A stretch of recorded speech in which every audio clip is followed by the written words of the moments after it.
I just put chapstick on. Am I mad greasy? How am I doing? Am I right? I'm good, D. I'm just messing with you. Oh, you're actually going to help me out. I appreciate that. You're so sweet. You're so sweet, Denise.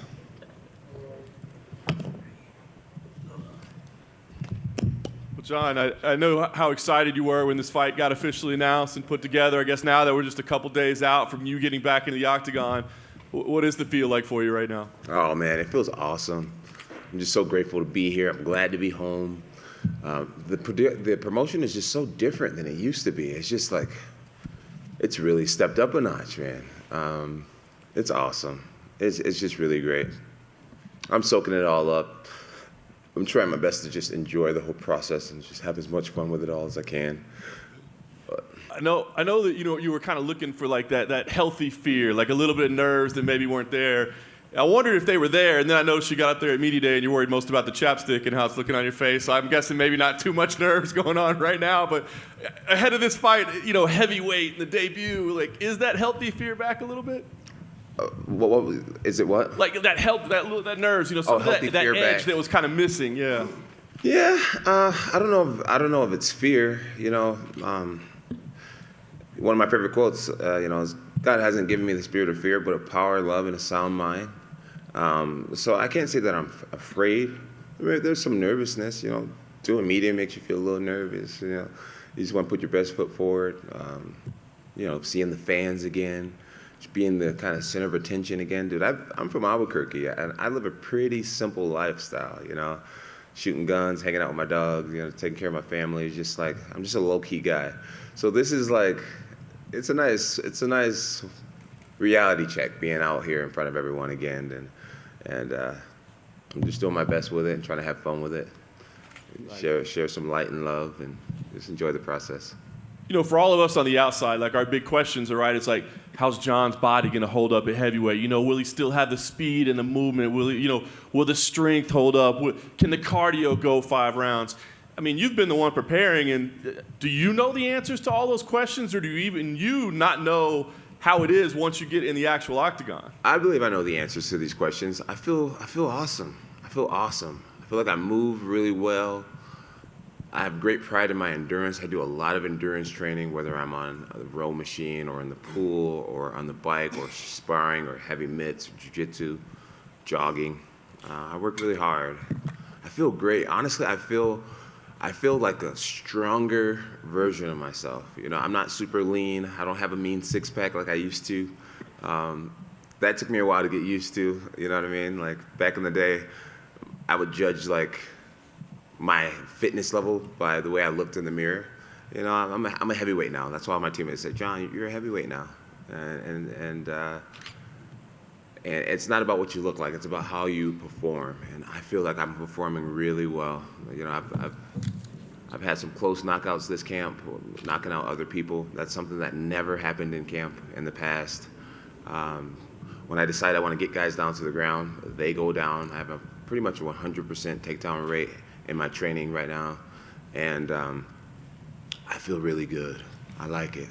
Get to eat what I want, feel good, you know what I'm saying? Life is good. Nice. The last question for me, obviously you spent a lot of time fighting the absolute best in the world, right? So I'm just curious, as you break down Ciryl, where does he rank on that scale of best in the world? Like, is he up there as one of the toughest challenges you've ever had, or maybe not? It's hard to say. It's hard to say whether it'd be the toughest challenge or not. I can't predict the future. My first Gustafsson fight, I wasn't expecting him to put on the fight he did, and it was an absolute war. I am ready for whatever. I'm ready to dominate, but if I don't dominate and the fight goes 5 rounds, I'm ready to press forward, and I'm ready for a dogfight. I'm ready to bleed and sweat and leave my heart out there. I'm ready for however it goes. I feel pretty prepared for victory. Jon, over here. You just mentioned about being prepared to bleed and stuff like that. I know you're a technician at this sport, but you're also someone who can go in there with bad intentions. You want to go in there and prove that you can beat this guy up. Ciryl talks about this as a sport, as an athletic competition. Do you think when it comes down to it, he just doesn't have some bad intentions in him like you could take in there? Well, I believe that, if I go out there and stand in front of him and let him get into his rhythm, then I'm sure he'd have bad intentions. I won't be lulled to sleep by him of like, oh, I'm just happy to be here. It's just a sport. Life goes on if I win or lose. I feel like I fight from something a little bit different. There's a dog inside of me. It was interesting because during the countdown, his coach was like, for the Tai Tuivasa fight, we focused on bringing out Ciryl's dog, and I don't feel like that's something your coach should have to like teach you about being a dog. Either you have it or you don't. And I know that I'm a dog at the end of the day. I have a dog in me. I have a lion in me. I have a vicious warrior inside of me. It's who I am. And losing is not an option. This is not just a sporting event to me. This is my life. This is my image. This is my legacy. This is me. And my reasons why are really big,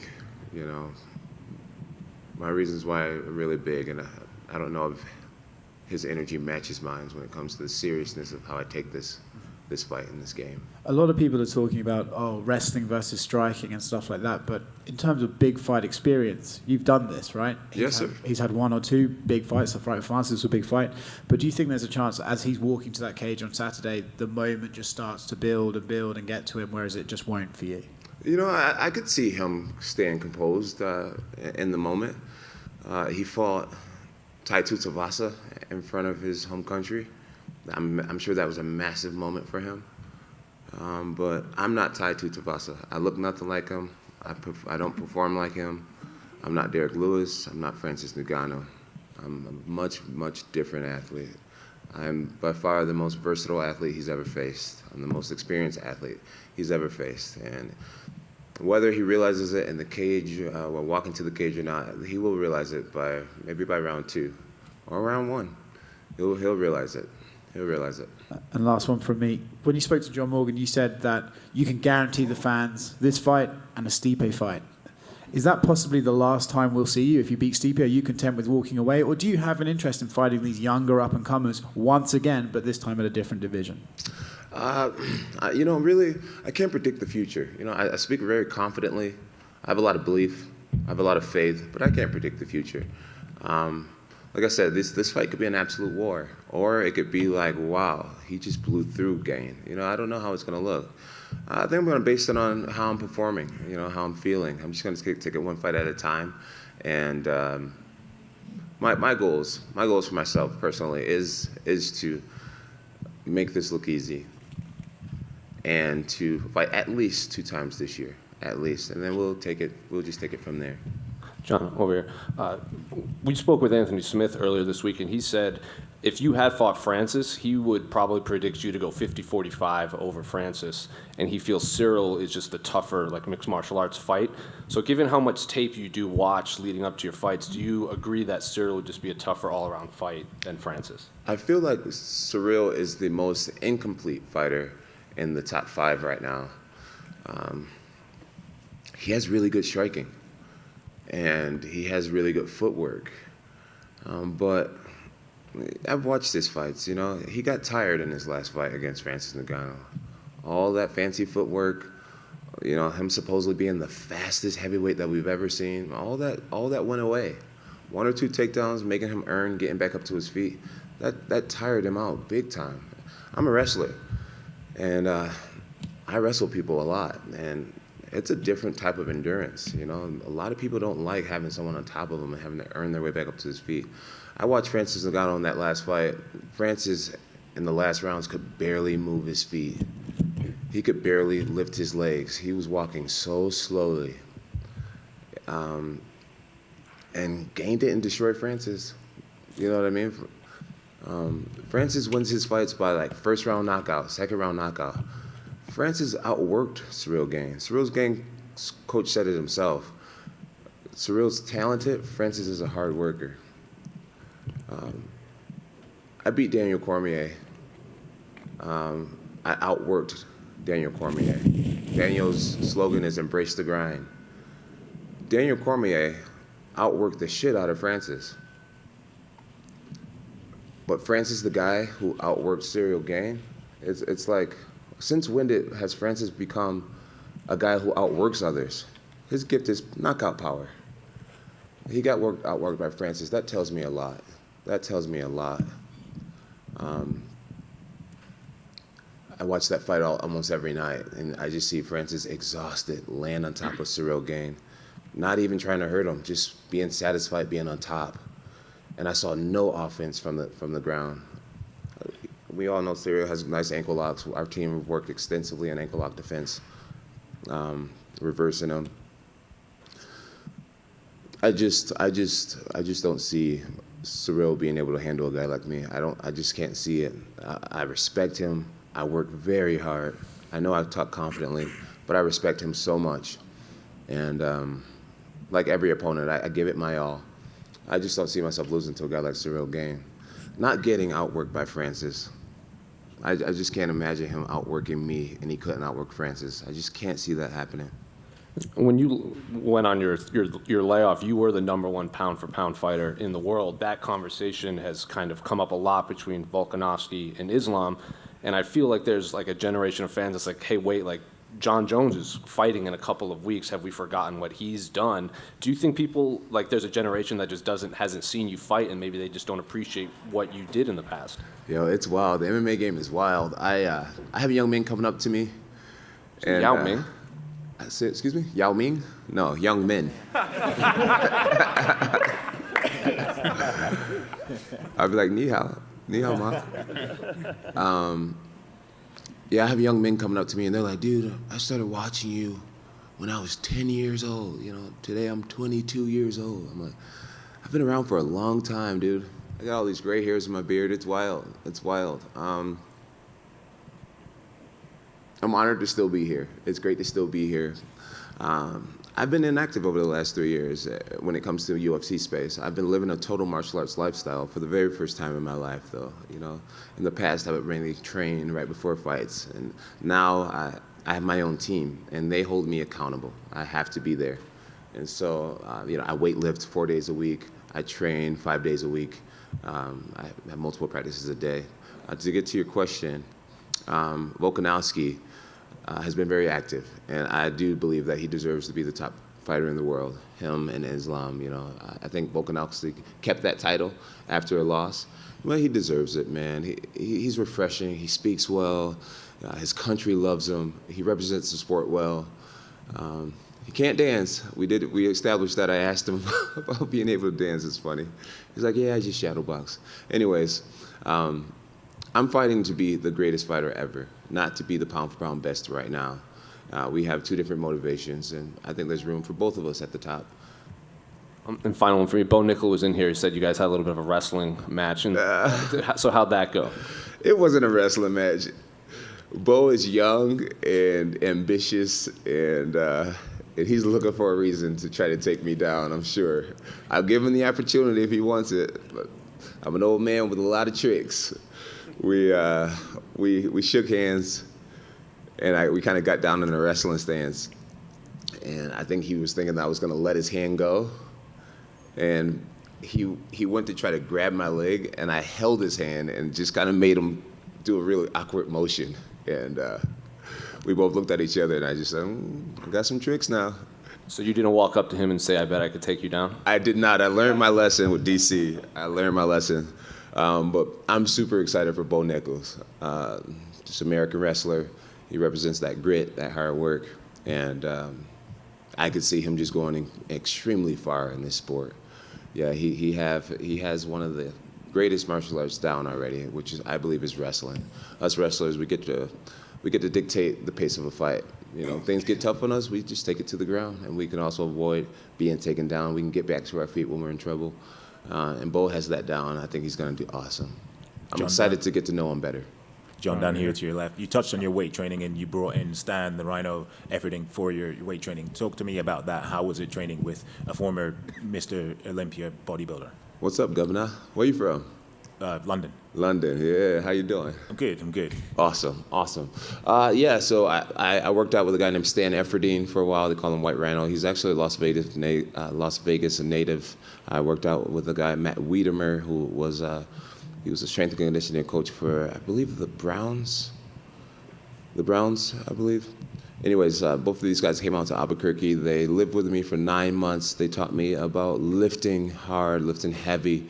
They taught me muscular endurance, which is basically lifting heavy for lots of reps. You see guys often, they'll do whole, they'll do 600-pound deadlift and only be able to lift it once. These guys had me doing things like 500 pounds, for sets of 10, things like that, sets of 8, just really working that muscular endurance. They taught me the importance of eating. You got to eat if you want to gain size. And so just eating rice with eggs in the morning and rice for breakfast, lunch, and dinner, 6 meals a day, 3 protein shakes a day, the importance of sleeping early, staying hydrated, just really living the lifestyle of an athlete. And I think that's why I come into this event with so much confidence. I know you guys haven't seen me in 3 years. I don't post very much about my private life or what I do on a day-to-day basis, but my team see me. They see my workout ethic, and it's really good. I'm really proud of it. I'm very confident. I genuinely believe that if you were to put me in some sort of CrossFit event with all the heavyweights in the UFC, I believe I'd come out in first place. There may be guys that can bench a little more than me, guys that maybe can deadlift a little more than me, guys that can squat more than me, but when it comes to running long distance, running fast, lifting big numbers, having muscular endurance, I believe I'm a total package athlete right now. I'm very, very fit. Like I said, I don't have a six-pack right now, which is something I'm used to going into fight week. But I do not deny my physical fitness right now. I feel better than ever. And you touched on the big 3 lifts there. What were your records, if you could remember, when you were working this? So I ended off training camp bench pressing 315 for 5. Deadlifts is about 640, and my bench is about 500 pounds, maybe 520, somewhere around there. Towards the end, I wasn't going for big numbers. I was just going for explosiveness and muscular endurance, but I've gotten pretty strong over the last 3 years. And final question from me. A lot has been made about this new heavyweight frame that you got. What was the peak weight that you reached during the 3-year hiatus? A few months ago, I got up to about 267, but I felt a little more bloated, and I didn't like my endurance at that weight. So I plan on competing right around anywhere between 245 and 250 on fight night with Ciryl Gane. I don't think I need to be overly big in this event. I just need to have the engine to carry me through the event. I have the engine. Jon, right here. You tweeted out the other day, I feel officially cleared and there will be no asterisk next to my performances anymore. I think I know what you were getting at with that, but for people who are maybe uneducated, can you elaborate? Yeah, so USADA has changed some of the rules regarding picogram levels and what's allowed, and I've come to find out that all my findings were under the new legal limit, meaning that I would have been cleared from every test I've ever taken, and that means a lot to me. I'm grateful to be the athlete who fought the system, who could afford the lawyers and the scientists to prove my innocence. I do believe that I don't know if it's the word carry the cross or took the bullet for the rest of all the young athletes, but I was the first to have to go through it, and people considered me a cheater.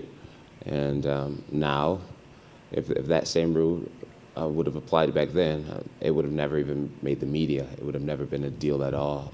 My win over Daniel Cormier would not be a no contest. It would be a knockout, KO victory. So I'm hoping that with these rule changes, maybe we could go back and make that no contest a win. That would mean a lot to me.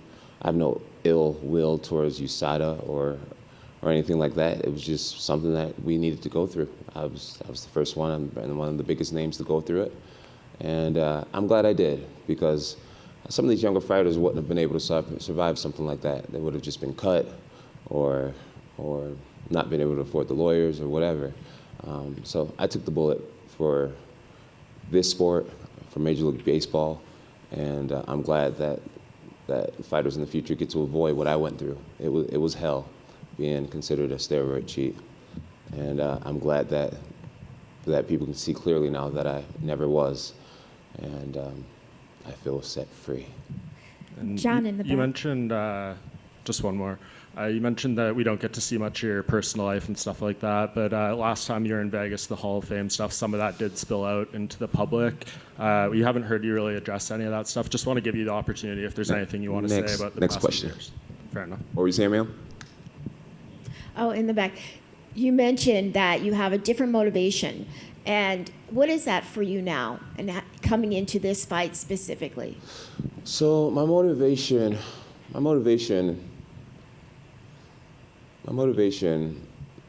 is to become the best man that I can be a reflection of God's love and His forgiveness, and ultimately have fans from around the world to see the Christ that's inside of me. None of us are perfect, and we all have ups and downs in life, and I genuinely believe that my imperfection makes me very relatable to a lot of people, and one of my goals is for people to one day see, like, if a person like Jon could love Jesus Christ, and if a person like Jon could have a relationship with Jesus Christ, then maybe I can too. And I really believe that my platform one day are going to lead a lot of people to Jesus Christ. I'm excited to get things right eventually. You know, I'm 35 years old, and I'm at an age where you can't make many excuses for downfalls and stuff like that, but I am a young man. And I'm looking forward to the man that I'm going to be one day when I'm maybe in my 40s. You know, I'm not saying I won't make mistakes again in the future, but maybe the man that I'm in my 40s or 45, 50 years old, I'm going to be a man with a lot of experience. I'll be able to talk to young men and tell them, you know, things they don't want to do, roads they don't want to go down. And ultimately, I really do believe that a few souls will be saved because of my existence. And that is my motivation, to build a big platform and ultimately find ways to give glory to God. Just a final. Jon, What's up, man? there's a theory out there that your last 3 title fights, you were bored and that you were basically playing with your food. Now that time has passed and you're in a new division, was that true? Yeah, it was. It's not that I was bored and playing with my food. It was just that it was, you know, I wanted more. I wanted greater challenges. You know, these guys were relatively unknown, a lot of these guys, and I really wasn't happy with my pay either. That was a really big thing. And I was at a place where I was just like, how can I spike the interest of the fans? You know, no one knew Dominic Reyes for the most part. He was a killer, knocking out everyone, undefeated. No one respected him, you know, as good as he was, and we saw how good he was competing up until fighting me. No one respected him, and I was just stuck in this place of, like, you know, how can I get to a certain level as an athlete? Like, you know, you see these guys, Deontay Wilder, and you see all these athletes, you know, who are not absolute legends, you know, like these guys were right around my level, been competing right around the same time, but these guys got these Ferraris and private jets, and I'm just like, how can I get there? You know what I mean? And I just started to realize that I needed to bump up. That's what the fans wanted to see the whole time. It's like, maybe that's where my big money fights are going to be. And I just decided to make the leap. I feel like heavyweights, our division, is a lot of guys in their mid-30s, early 30s. And I just felt like the weight cuts were getting a little bit tougher. And I just felt I was at an age where I was just ready to eat more and lift more and be a big boy. And so, no time like the present. We're here now. And that the light heavyweight division has been kind of in disarray since you left that division. Did you kind of foresee that coming, like that title was going to change hands a lot? It's what happened before I became the champion. You know, Lyoto Machida had the belt, Rashad Evans had the belt, Rampage had the belt, Forrest had the belt. I mean, it just kept getting passed around. Then I came along and I was able to hold it down for a very long time. And then I leave the division and now it's getting passed around again. It just shows how competitive these guys are. And humbly, it shows how special my reign was to be able to hold that down for so long. And it's a very special thing. I don't take any of it for granted. John, just down here. Yeah. It's been 3 years since you fought, and also 3 years since Conor McGregor had a win. He's back this year. How do you see Conor coming back against Michael Chandler? There's only one Conor McGregor. I love Conor. I love what he represents, man. He's big. He's big. He has a gigantic brand. In some senses, just as big as our sport, you know. And it's going to be great. It's going to be great when he comes back. He's going to bring a whole new energy, even more fans. It's great for all of us. It's great for the sponsors. It's great for the UFC. I wish Conor all the best. I love the way he's living his life. I never thought in my time I'd see an MMA fighter with a Ferrari yacht, right? But he's done it. Lamborghini yacht. See, you guys know. I'm so proud of him. It opens doors for all of us. It lets young fighters know that it's possible. You know, there's great business outside of the sport. There's life-changing opportunity outside of the sport, and I'm just so grateful for being that example for all of us. And just finally, I know you were commenting on a lot of Alex Pereira's posts before he won the title. He's going to rematch Izzy again. 4th time they fought. How do you see that second fight going in MMA between them? I believe Pereira's going to win again. You know, there's some athletes that just have other athletes' number. And he works hard, and I'm rooting for him. I believe he's going to do it again. Thanks, John. Thank you, guys. Guys, thank you so much for your time. God bless you all. Make sure you're watching UFC 285 this Saturday night only on pay-per-view.